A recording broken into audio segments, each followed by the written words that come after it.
Agora nós vamos para a parte 2 aqui do Fono Responde. Se você perdeu a parte 1, eu postei ontem, tá sendo sugerido aqui em cima.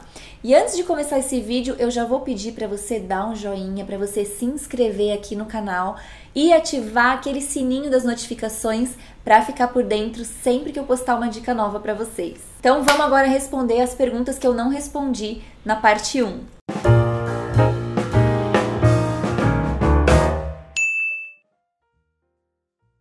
A Alicia me perguntou, queria saber a sua opinião sobre o espaço que a profissão está ganhando. Beijos.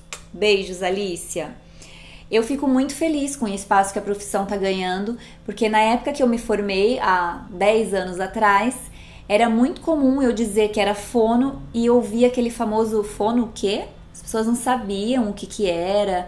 Era muito ruim nesse sentido mesmo, a profissão não tinha uma valorização. E hoje eu vejo a fonoaudiologia muito mais presente até nas mídias, na televisão. Quando eu digo que sou fonoaudióloga, todo mundo já sabe o que é a profissão. Falta saber a abrangência da atuação fonoaudiológica, né? Porque as pessoas ainda têm aquele pensamento de que fono trata criança que fala errado e trata gagueira e acaba aí. Então eu acho que nós temos muito a conquistar ainda, mas eu fico muito feliz com essa evolução, com tudo que nós já conquistamos no decorrer desse meu tempo de formada.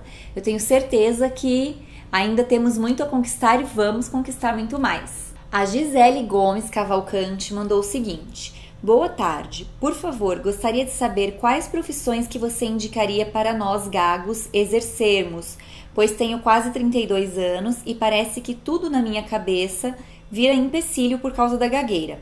Desde já agradeço. Bom, Gisele, eu acho que profissão é algo muito pessoal, né? A gente tem que fazer o que a gente gosta. Então você tem que buscar algo que você goste de fazer e um tratamento para gagueira para lidar com essas situações comunicativas. Mas quando você me mandou a pergunta, eu acredito que você queria dizer uma profissão na qual você não precise lidar com o público, falar muito com as pessoas. E como eu não sei a sua formação, eu pensei numa profissão que muitas vezes as pessoas fazem como uma renda extra e acaba virando a renda principal, que é a parte de confeitaria, fazer bolos de aniversário, doces para vender, porque seria mais uma atuação na cozinha e você tem a possibilidade de falar com os clientes pelo WhatsApp, marcar e fazer as encomendas. Mas é muito difícil indicar profissão para uma pessoa que eu não conheço, porque eu não sei se faz o seu perfil, não sei se tem a ver com você. Então a minha dica principal é essa: busca um tratamento para gagueira, para você poder lidar melhor com essas situações de comunicação e poder fazer o que você gosta. A Bárbara Fazendeiro me enviou a seguinte pergunta: todas as pessoas que têm a língua presa deveriam fazer tratamento com fono? Isso pode piorar ou prejudicar alguma outra coisa no decorrer dos anos? Bárbara, língua presa, o conceito de língua presa, para quem não é da área, por exemplo, pode ser muito amplo. Então, na verdade, às vezes a pessoa tem só uma dificuldade de pronunciar um som da fala e não necessariamente tem a língua presa. Se ela estiver se sentindo incomodada com isso, sim, é importante procurar uma fono. Mas se vai causar algum prejuízo, por exemplo, na arcada dentária, com o decorrer dos anos, depende muito do tipo de problema que ela tem. Então, o ideal é sim, passar por uma avaliação fonoaudiológica, ver o que está acontecendo, qual é a causa e se não for nada grave que possa piorar a parte de dentição dela e não estiver incomodando, tudo bem. Agora, se for algo que incomoda no dia a dia, na profissão, enfim, na vida como um todo, aí é importante fazer fono sim. A Ana Maria Moreira Casaca mandou o seguinte: oi, querida, muito obrigada por tantas dicas preciosas. Obrigada a você, Ana Maria, eu que fico feliz por você acompanhar as minhas dicas aqui. Como é o seu trabalho com pacientes afásicos? Então, Ana Maria, ultimamente eu não tenho trabalhado com afásicos, porque esse público não tem chegado para mim. Eu tô muito mais com a parte de gagueira, a parte de oratória, treino para falar melhor, e muito a parte de linguagem infantil, especialmente os desvios fonológicos. A afasia eu já trabalhei lá atrás, eu gostava de atender porque era um trabalho que eu via bastante resultado, mas atualmente eu não tenho atendido. A Fabiane Albino Silva mandou o seguinte: Oi, querida, obrigada pela oportunidade. Você é uma profissional maravilhosa. Eu que agradeço por você acompanhar o meu trabalho e fico feliz em saber que você gosta. Eu gostaria de dicas sobre como tratar um paciente que na fase da adolescência ainda não tem o fonema rã instalado. Para quem não sabe, o fonema rã é o som do R da palavra areia, arara, barata, tá? Levando em consideração que é um dos fonemas mais difíceis de se instalar. Grata, realmente, é mais difícil de instalar, ainda mais na fase adulta. Mas tem jeito.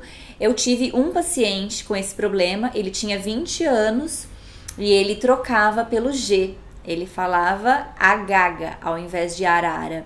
E a gente conseguiu um resultado satisfatório, ele conseguiu instalar e automatizar o fonema. Mas era um paciente muito dedicado. Então, assim, procedimentos, mais uma vez eu vou dizer aqui, infelizmente eu não posso passar por vídeo, porque é um vídeo que fica na internet, disponível para quem quiser assistir, não só para os profissionais da área. Mas eu acho que o primordial é trabalhar essa conscientização de que o paciente tem que treinar exaustivamente.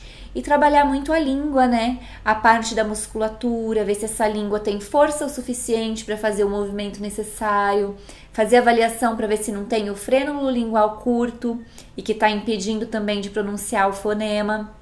Então tem que detectar quais as causas, se tem alguma causa assim visível para trabalhar em conjunto com o treino da articulação do som e a conscientização do paciente, que ele precisa treinar muito todos os dias para conseguir.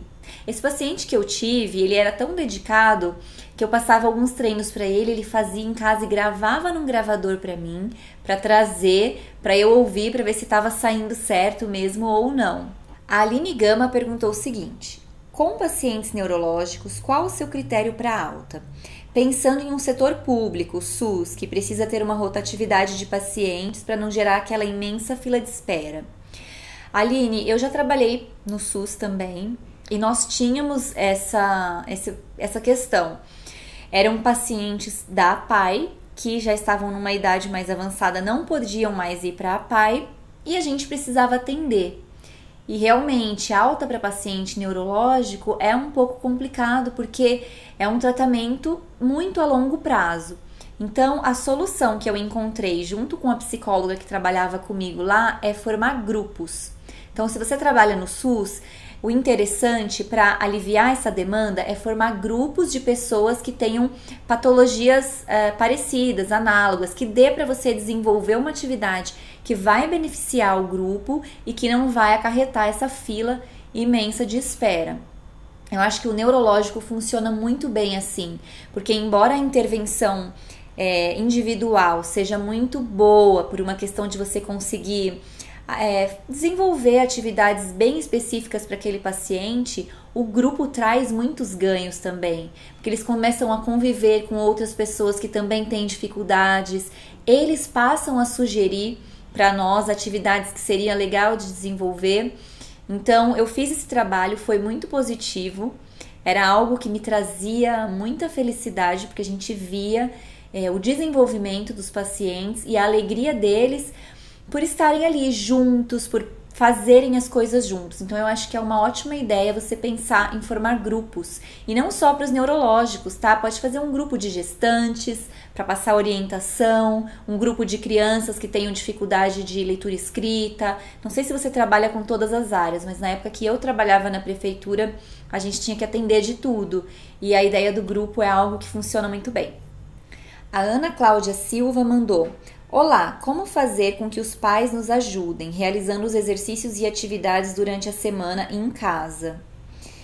Ana Cláudia, na verdade, tem que conversar com os pais. Não são todos que ajudam e isso vai muito da consciência de cada um.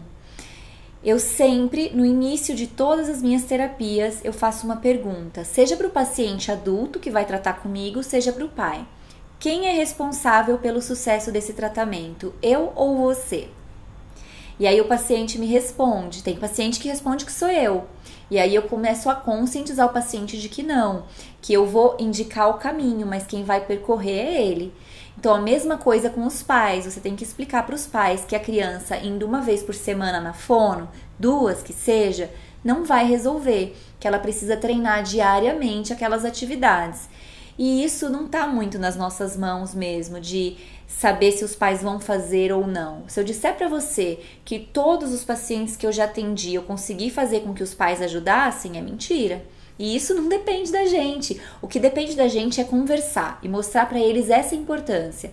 Falar, olha, a gente precisa de frequência. A gente precisa que a criança faça com frequência para aprender. E também mostrar que a responsabilidade pelo sucesso do tratamento não depende só da fono. É uma troca, é uma parceria, fono e responsáveis, né? O pai e a mãe. Tá bom? E acabaram, gente, acabaram as perguntas. Muito obrigada para todos vocês que enviaram perguntas para mim. Se você ainda não me segue nas redes sociais, eu sou @dicasdafono lá no Instagram. Tô sempre conversando com vocês pelos stories, respondo as mensagens de quem manda para mim no direct. Então passem a me seguir lá, por favor. E no Facebook também, Dicas da Fono por Paula Moura. Eu sempre posto bastante dicas, novidades, às vezes eu faço alguns textos e eu ficaria muito feliz de ter todos vocês que me seguem aqui no YouTube me seguindo também nas redes sociais. A comunicação é essencial a todos. Comunique-se!